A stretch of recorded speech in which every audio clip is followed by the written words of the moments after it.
Hello everyone, welcome to target KSLU. So 15ನೇ ತಾರೀಕು ಮುಗೀತು, ರಿಸಲ್ಟ್ ಇನ್ನೂ ಅನೌನ್ಸ್ ಆಗಿಲ್ಲ ಅಂತ ಕೇಳ್ತಾ ಇದ್ರು.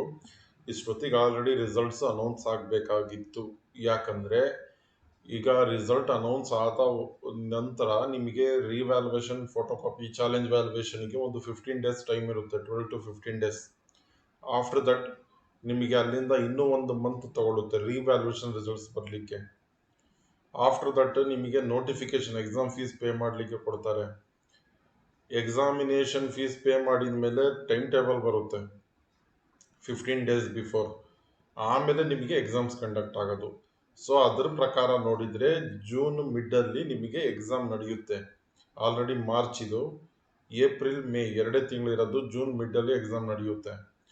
ಸೊ ಈಗ 15 ಡೇಸಲ್ಲಿ ಮತ್ತೆ ಈಗ 15ನೇ ತಾರೀಕು ಬರ್ತಾ ಇದ್ರೆ 15 ಡೇಸಲ್ಲಿ ಮತ್ತೆ ರಿವ್ಯಾಲ್ಯೂಷನ್, ಚಾಲೆಂಜ್ ವ್ಯಾಲ್ಯೂಷನ್ ಅಪ್ಲೈ ಮಾಡ್ತಾರೆ. ಸೊ ಅಲ್ಲಿಗೆ ನಿಮ್ಮ ಮಾರ್ಚ್ ಮುಗಿಯುತ್ತೆ. ಏಪ್ರಿಲ್ ಕಂಪ್ಲೀಟ್ ವೇಟ್ ಮಾಡಬೇಕು. ಮೇ ಫಸ್ಟ್ ವೀಕಲ್ಲಿ ರಿಸಲ್ಟ್ ಬರುತ್ತೆ. ಆಮೇಲೆ ಮೇ 10th ಅಥವಾ 12th ನಿಮಗೆ ನೋಟಿಫಿಕೇಶನ್ ಬಿಡ್ತಾರೆ ಎಕ್ಸಾಮ್ ಫೀಸ್ ಪೇ ಮಾಡಲಿಕ್ಕೆ. ಆಮೇಲೆ ಮೇ ಎಂಡಿಂಗು ಅಥವಾ ಫಸ್ಟ್ ವೀಕ್ ನಿಮಗೆ ಟೈಮ್ ಟೇಬಲ್ ಬಿಡ್ತಾರೆ. ಸೆಕೆಂಡ್ ವೀಕಿಂದ ಎಕ್ಸಾಮ್ಸ್ ನಡೆಯುತ್ತೆ. ಈ ಥರ ಪ್ಲಾನ್ ಇತ್ತು.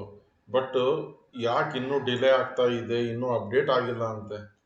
ಇನ್ನು ಸರ್ವರಿಂದ ಅಪ್ಡೇಟ್ ಆಗಿಲ್ಲ, ಮಾರ್ಕ್ಸ್ ಅಪ್ಲೋಡ್ ಮಾಡಬೇಕು, ಅದು ಇನ್ನೂ ಯಾವುದೂ ಥರದ ಇನ್ನೂ ಅಪ್ಲೋಡ್ ಆಗಿಲ್ಲ ಅಂತ ಹೇಳ್ತಿದ್ದಾರೆ. ಕಾಂಟ್ಯಾಕ್ಟ್ ಮಾಡಬೇಕು ಇವತ್ತು, ಸೋಮವಾರ ನಾನು ಒಂದ್ಸರಿ ಕಾಂಟ್ಯಾಕ್ಟ್ ಮಾಡ್ತೀನಿ. ಲಾಸ್ಟ್ ನಾನು ಟ್ರೈ ಮಾಡಿದಾಗ ಯಾರೂ ಅಲ್ಲಿ ಪಿಕ್ ಮಾಡಿಲ್ಲ. ಕೆಲವು ನಂಬರ್ ರೀಚ್ ಆಗ್ತಾ ಇಲ್ಲ ಯೂನಿವರ್ಸಿಟಿಗೆ, ಕೆಲವು ನಂಬರ್ ರೀಚ್ ಆಗ್ತಾ ಇದೆ, ರಿಂಗ್ ಆಗ್ತಾ ಇದೆ, ಬಟ್ ಯಾರೂ ಪಿಕ್ ಮಾಡ್ತಾ ಇಲ್ಲ. ಸೊ ಹಾಗಾಗಿ ವೇಟ್ ಮಾಡಿ, ಇನ್ನೂ ಯಾವಾಗ ಬಿಡ್ತಾರೆ ಗೊತ್ತಿಲ್ಲ. ಇನ್ನು 5 ಡೇಸು ಆಗ್ಬೋದು, 10 ಡೇಸು ಆಗ್ಬೋದು, ನಾಳೆನೂ ಆಗ್ಬೋದು. ನಾಳೆ ಆದರೂ ಆಗ್ಬೋದು, 20ನೇ ತಾರೀಕು ಬೇಕಾದರೂ ಆಗ್ಬೋದು, 25ನೇ ತಾರೀಕು ಬೇಕಾದರೂ ಆಗ್ಬೋದು. ಅಪ್ಡೇಟ್ ಮಾಡ್ತೀನಿ, ನೀವು ವೇಟ್ ಮಾಡಿ. ಯಾವಾಗ ರಿಸಲ್ಟ್ ಅನೌನ್ಸ್ ಆಗುತ್ತೆ ಇಮಿಡಿಯೇಟ್ಲಿ ನಾನು ಒಂದು ವಿಡಿಯೋ ಕ್ರಿಯೇಟ್ ಮಾಡಿ ನಿಮಗೆ ಅಪ್ಡೇಟ್ ಮಾಡ್ತೀನಿ. Okay, so thanks for watching. Thank you so much.